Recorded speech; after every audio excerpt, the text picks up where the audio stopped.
Comic book character John Constantine was created by Alan Moore, Rick Veitch, Steve Bissette, John Tottleman, Jaime Delano, and John Ridgway for a 1985 issue of Swamp Thing for DC Comics.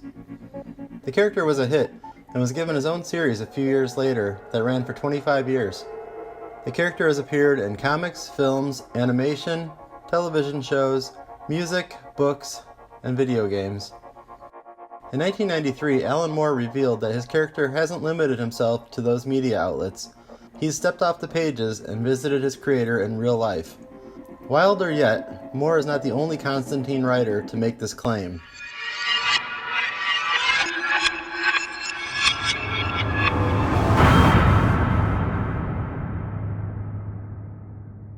Constantine is described as a working-class warlock, occult detective, and con man stationed in London, whose appearance in comics is based on the musician Sting.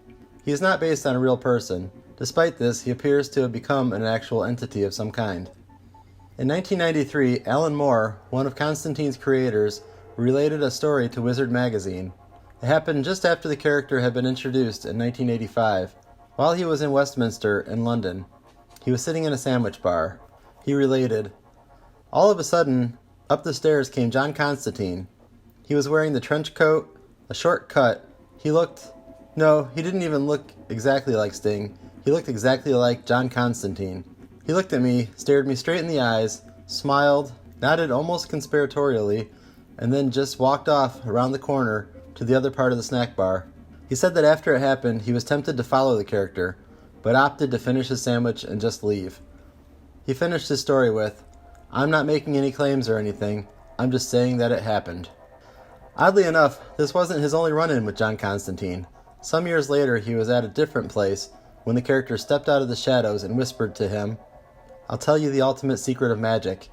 Any cunt could do it." Alan Moore is not the only writer of Constantine to encounter the character in the real world.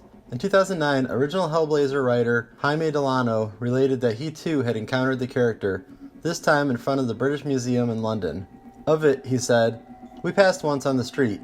Each of us half turned in vague recognition to the other, mouths parting as if to essay speech, then closing as, not finding suitable words, we both turned and walked away." In 2009, another Hellblazer writer, Peter Milligan, spotted Constantine at a party. When he rushed to catch him, Constantine had disappeared. The last real-life appearance of John Constantine happened to Brian Azzarello, who saw him in a bar in Chicago. Azzarello says he avoided the character because, in his words, "The thing about John is, the last thing you'd want to be is his friend." What do you think? Has John Constantine transversed dimensions and come off the page into real life? Or do his writers need to take a vacation? Leave your thoughts in the comments below, and don't forget to like, subscribe, and stay strange.